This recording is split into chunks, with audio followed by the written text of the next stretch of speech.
is apropos.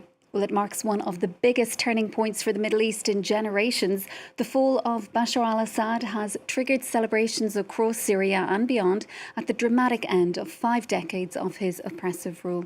The Syrian government fell after rebels seized the capital, Damascus, over the weekend, and Assad fled to Russia 11 days after the start of the militia's lightning advance. Residents cheered in the streets amid celebratory gunfire as rebel factions heralded the departure of Assad. With the latest, here's Antonia Kerrigan.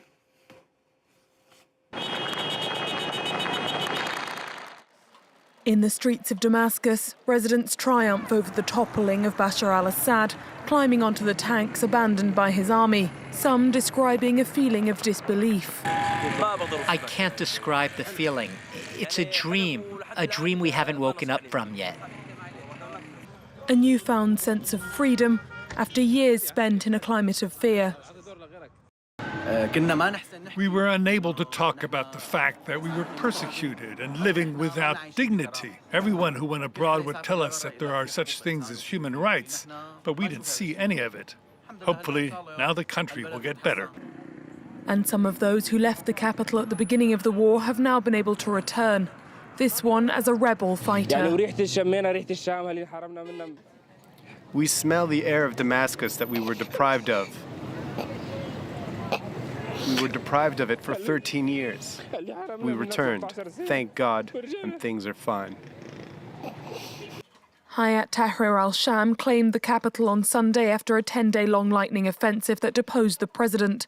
Residents celebrated the end of the Assad family's half-century-long dictatorship by looting the presidential palace, while this government immigration office went up in flames and this portrait of Bashar al-Assad's father torn down. The future is uncertain for Syria. What will life look like under the Islamist group Hayat Tahrir al-Sham? But Syrians worldwide describe relief and optimism. To discuss, we're joined now by Aaron Y. Zelen, Senior Fellow at the Washington Institute for Near East Policy. Thank you so much for being with us on the programme this evening, Aaron. Huge uncertainty for Syria, as we heard in that report, the start of a new era. But what kind of era? I think that a lot could potentially play out still, based off of how we've seen Hayat Tahrir al-Sham govern already in the previous 7 or 8 years in Idlib province. It was an authoritarian governance model. So while not quite as bad as the totalitarianism of the Assad regime, it wasn't a liberal democracy by any stretch of the imagination. How to unite though all these various rebel forces? They in turn, they're backed by rival international powers. So how exactly will a new government govern?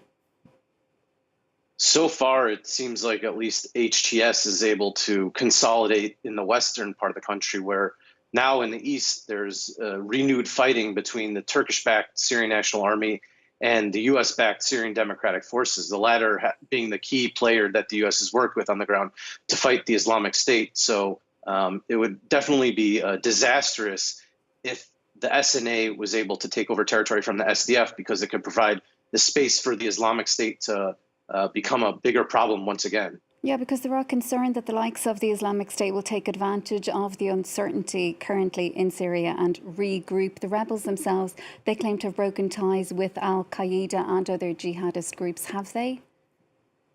Yes.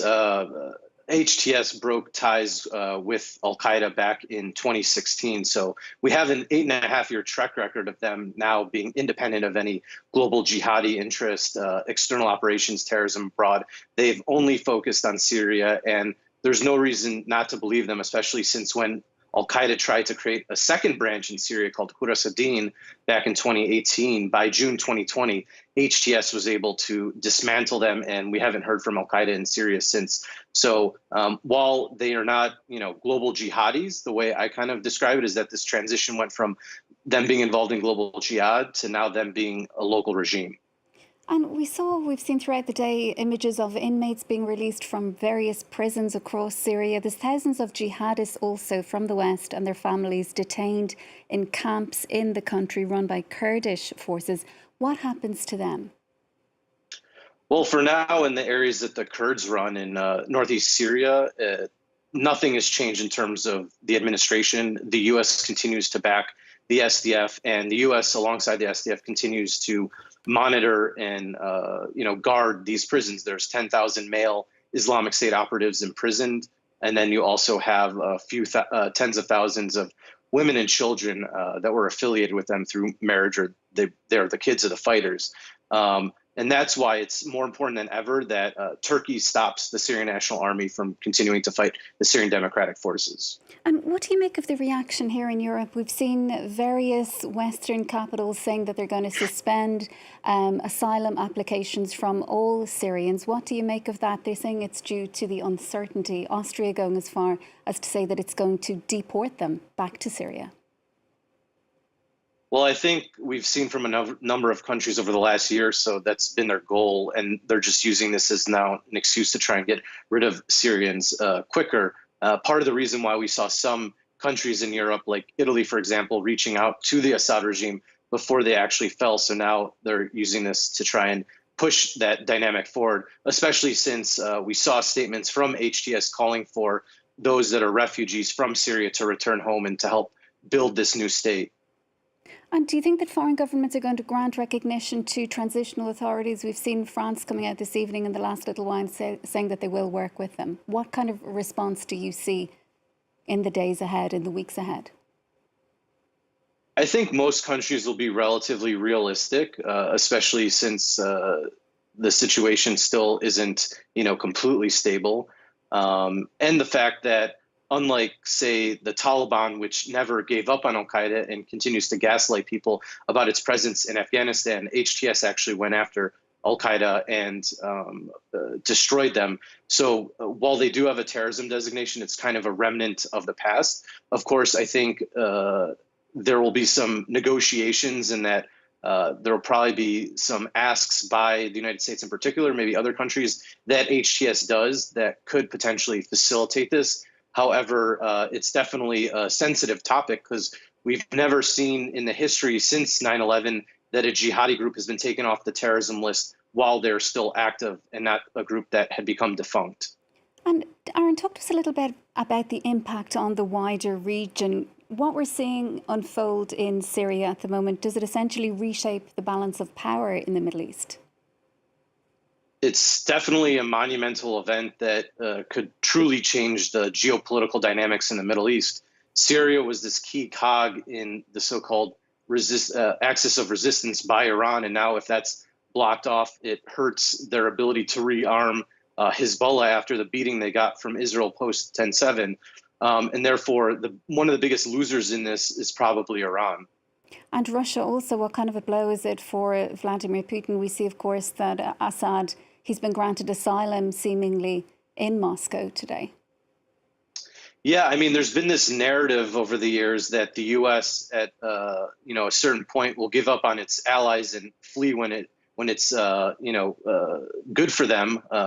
But now we could say that the Russians are doing the same thing, where Assad was the only key government in the Mediterranean that he had close ties to, and having a warm water port that he was then able to project for their operations into sub-Saharan Africa. So it could severely diminish their capabilities and prestige, but also hurt their power projection because they parlayed they're going into Syria in 2015 to assist the regime and push back against the rebels originally to try and take some of the partnerships away from the United States, such as with Egypt or some of the Gulf states. So it could definitely assist the U.S. in rebuilding some confidence maybe with some of its allies in the region. And what about Assad himself? If he has been granted asylum in Moscow, it seems that he has. Will he ever face justice? Considering the fact that Vladimir Putin was, indicted by the ICC and he hasn't had his day in court yet, it's unlikely, unfortunately, that Bashar will, unless he, for whatever reason, tries to travel through certain countries that would likely arrest him. That being said, I would argue that it's important to try and still get him, as well as any other figures involved in this regime, since the level of human rights violations is probably only second to Nazi Germany when we're thinking of the last 70 or 80 years. And who or what do you believe is ultimately responsible for the fall of the regime of Assad? Does it simply come down to the support that he had been receiving from Russia, from Iran? I think part of it is that the regime was very much hollowed out by a decade ago, and the Russians and the Iranians, through Iran's Shia militia, helped really assist in bringing back some semblance of the regime through territorial control. But the regime was so stubborn not to make any reforms. And as a consequence, we see what happened, especially since there was such a lightning strike by HTS. And by the time that there was a potential for there to be a counteroffensive, it already became so existential that the writing was on the wall and there was a momentum. And we've seen what's happened now since, which is quite surprising to, I think, everybody in the world. And there's still huge uncertainty in Syria, the rebels vowing to maintain state institutions and to restore order. Will they able to be? Do you think they have the support of people behind them? And also, what do you make of the amnesty that has been issued for the Syrian military? I think that's one of the biggest questions about how they're able to scale up sort of their governance model that they did in northwest Syria over the last 7 years and how they can do that throughout the entire country.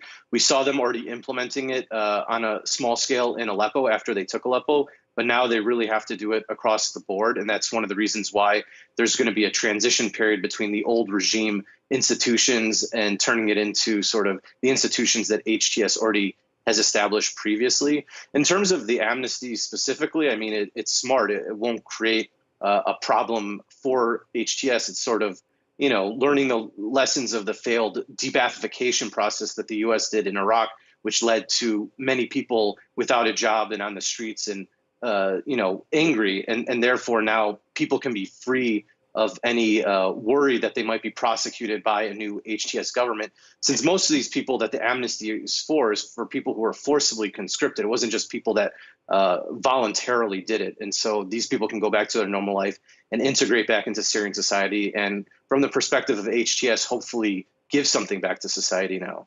Many questions remain. Aaron, thank you so much. We'll have to leave it there for now. Thank you so much, though, for your time on the programme. That is Aaron Wiesellen, Senior Fellow at the Washington Institute for Near East Policy. Well, that's it from us.